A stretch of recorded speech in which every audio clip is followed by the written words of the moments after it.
Hey there. So I've been working on this project creating a series of 12 playlists, one for each of the zodiac signs in Western astrology. I've gotten pretty obsessed using this project as a way to meditate on the meaning of each sign as we pass through the seasons. The playlists are each pretty long, between 4 to 8 hours, and I've designed them so that you can listen to them straight through in order for a curated, intentional journey through the themes and contradictions of each sign. Or you can listen to them on shuffle play for a fun and maybe even magical experience using the shuffle algorithm as a kind of oracle. Each zodiac playlist is filled with songs by artists who were born under the appropriate sign, but of course the sun sign, which is the one of yours that you probably know even if you're not all that into astrology, is just one part of the birth chart. And popular astrology often reduces the whole practice to just looking at sun signs, which can make the practice of astrology simplistic and problematic. All of us are complex human beings, and we all embody the themes and contradictions of the whole zodiac. Indeed, the zodiac can really only be deeply understood as a whole, as a reflection of the entire human psyche and condition. So the driving force for me in choosing the songs for these playlists was not the birthdays of the artists, although that factored in, but rather the spirit and messages of the songs in relation to the 12 signs of the zodiac. In this way, I've done my best to honor the complexity of both the artists and the symbols. I'll be creating these accompanying videos for each playlist, so you can check out the Leo video from last month and stay tuned for Libra next month. The full videos and write-ups are available to patrons, and shorter forms are going out on social media and YouTube. Thank you as always to my patrons for sustaining the work that I do, both with my band, Adam Gottlieb and One Love, and stuff like this. And if you are not yet a patron and you want to support my work of producing inspiring content that integrates music, poetry, spirituality, and a revolutionary vision of a world beyond capitalism and oppression, I hope you will consider becoming a patron, at least as long as we live under capitalism. You'll gain instant access to loads of content that I've been creating over the last several years. In any case, I hope that both these playlists and these videos help you to appreciate the richness of the zodiac in ways that serve your personal evolution and spiritual growth. I'm having a lot of fun with this, and I'd love to hear your reactions, ideas, or suggestions for these playlists. So please leave me a comment with any thoughts or feedback you may have, and thank you as always for watching, for following, for supporting. Now let's dive into Virgo.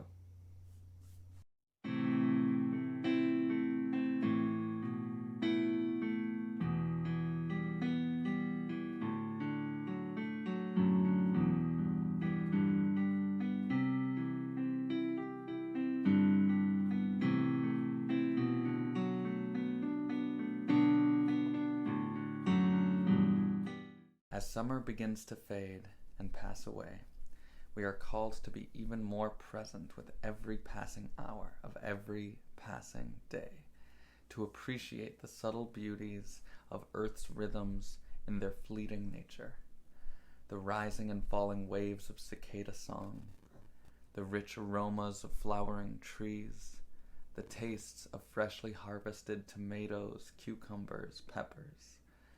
Our attention is called to these details of the earthly world as we are enjoying the last days of summer's abundance while simultaneously preparing for the work that autumn will require. This poignant time of year is symbolized by the sign of Virgo, the Virgin, the most subtle and difficult of all the Western zodiac symbols to understand. In Virgo season, writes astrologer Rachel Capurso, aka Aeolian Heart, the light becomes majestic as blazing hot yellow deepens into amber, bringing a blush to the bright palette of summer. Green figs darken into sensuous purple, and pomegranates blaze into glossy red. The mood of Virgo season is romantic and melancholy, touched by exquisite beauty, but burdened by a little too much wisdom. Virgo knows that all this ripeness and color are ephemeral, and like all good things, this glorious summer will fade away soon. Aeolian Heart. Heads up, I will be leaning heavily on this essay by Aeolian Heart here because she breaks down the qualities and contradictions of this sign so beautifully as only a Virgo master astrologer could. As a Virgo rising myself, I appreciate the beauty and eloquence of her writing so much that I recognize where there is simply nothing I could say to communicate these ideas more perfectly to my own audience. So, with that, let's go on. In Leo, as the sun luxuriates in its home sign, we are inspired to radiate our gifts out into the world, discovering and generously sharing our core personality. But as the sun leaves its home and enters the realm of Virgo, we ask ourselves, to what end? We are called to move beyond simply sharing our core selves with the world to hone our abilities, master our gifts, and attend to who and what the self is becoming. The Virgin symbolizes the potentiality of nature to germinate and cultivate life. In the ancient contexts from which Hellenistic astrology emerged, the Virgin is a channel for divine energy, an embodiment of the mysterious processes through which spirit materializes into earthly forms. Let's name something painfully obvious.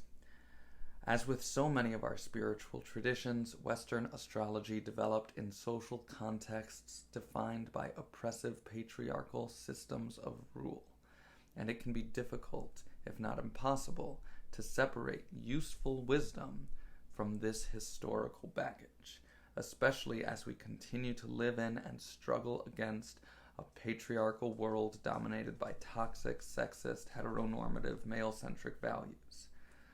This enormous problem is especially acute with the sign of Virgo, and the source of a strong discomfort factor for me and many people I know when it comes to working with this symbol in particular.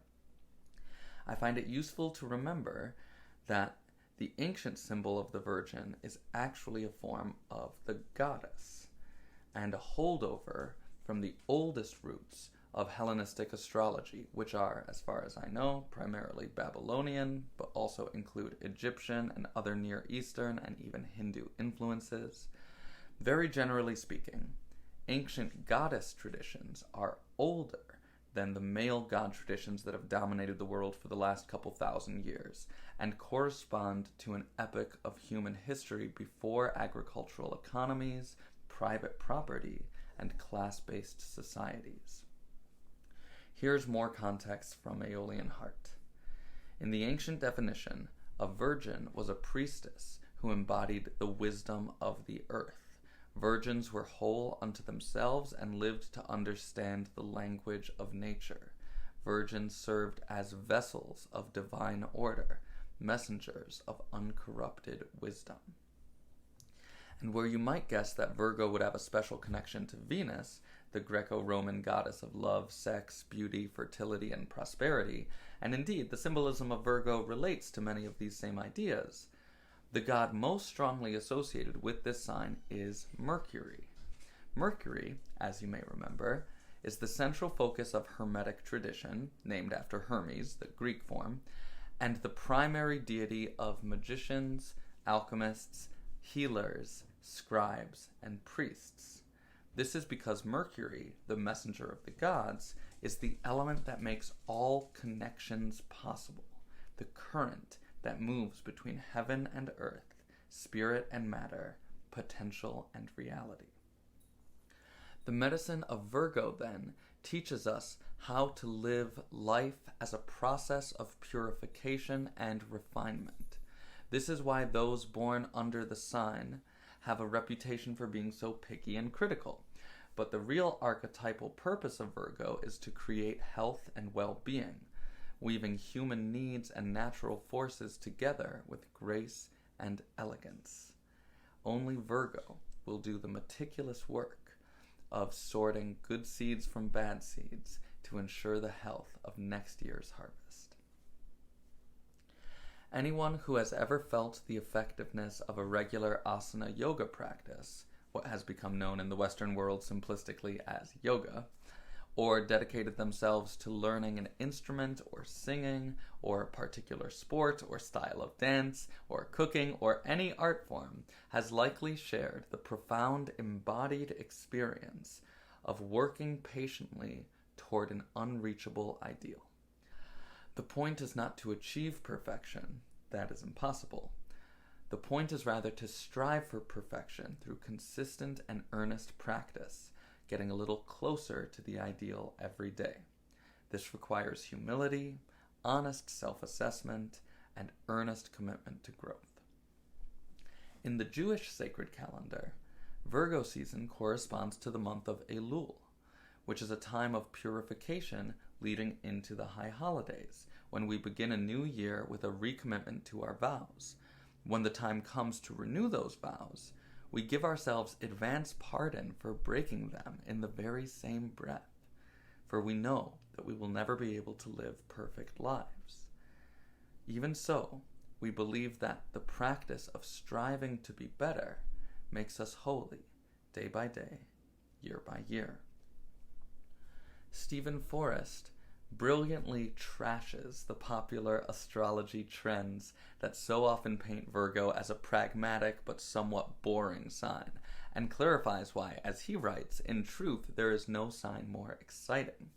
Not only is Virgo the sign that is most eager to grow, evolve, and refine itself, it achieves this goal through a path of service to nature and the world.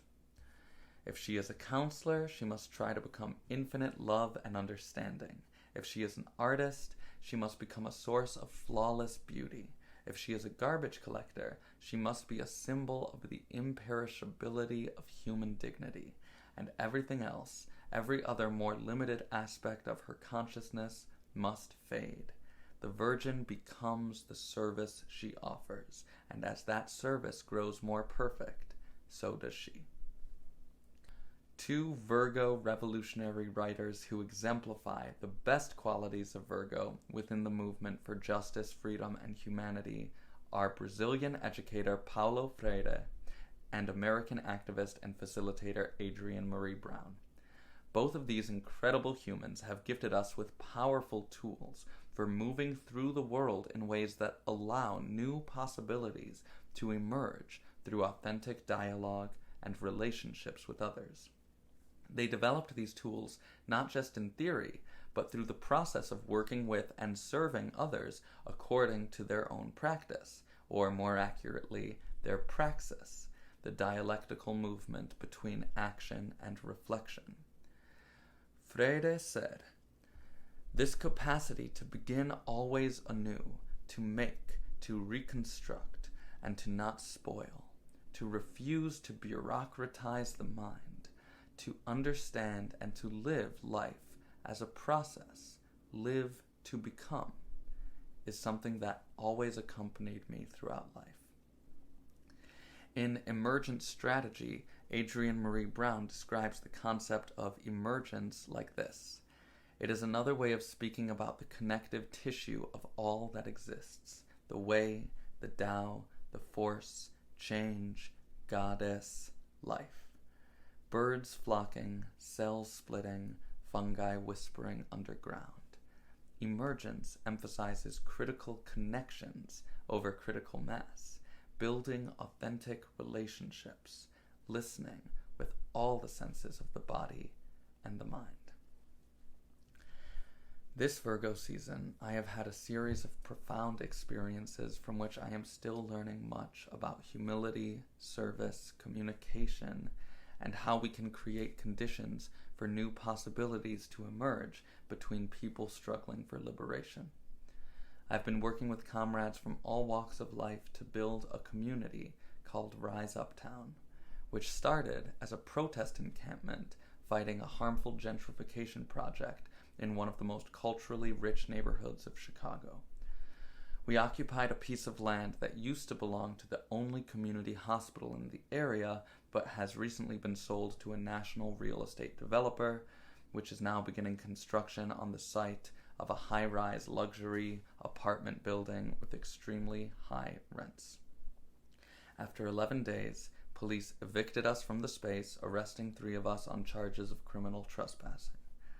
But because we had been carefully attending to each other for those 11 days, emphasizing values and practices of self-care as well as mutual aid, communicating often using intentional structures that emerged organically, and attending to the details of what it means to build a functional and resilient community, we were able to immediately continue camping together in another nearby area. We joined up with houseless comrades and neighbors who were facing another imminent eviction from the park across the street, to highlight how they are also being continually displaced by city policies that prioritize removing people from their places of refuge over providing them with access to housing. As of this filming, Rise Uptown is on its 24th day and is still going strong, having so far survived 2 evictions and 2 major storms. This is why I was not able to begin writing this essay or filming this video until more than halfway through Virgo season. And believe me, the Virgo in me was not happy about this lapse in the otherwise fairly tight schedule I have managed to keep for this project so far. But I have had to learn many times throughout my life to let go of negative self-talk that comes with perfectionism. This, of course, is Virgo's shadow. Too much exacting self-reflection and self-assessment can become toxic if not tempered with all-encompassing acceptance, best represented on the zodiac by Pisces, Virgo's opposite and complementary sign. Quote, "She must love herself for what she is, not for what she could be," writes Stephen Forrest. Only then will she avoid the trap of feeling she must make up for some inner deficiency through continuous self-sacrifice. The Virgo playlist takes the listener on a healing deep dive through the realms of self-reflection and self-evolution, with lots of soothing space for meditation, especially from mellow jazz and hip-hop instrumental tracks with intricate arrangements. Great Virgo artists like John Coltrane, Charlie Parker, and B.B. King exemplify mastery, as do expressive Virgo vocalists like Amy Winehouse, Ray Charles, Beyoncé, Michael Jackson, and Freddie Mercury. But at the heart of this collection are Virgo lyricists who approach the ineffable in their poetry. No Name, MC Slug of Atmosphere, Ezra Furman, Ani DeFranco, Leonard Cohen. You can listen on shuffle for an eclectic mix of mostly chill late summer vibes, but as always, I encourage you to listen to it at least once in order from beginning to end, a project that will take some commitment, for a curated journey through vulnerability, brokenness, and the work of healing, repairing, and refining the self and the world day by day. One ever-evolving love. Peace.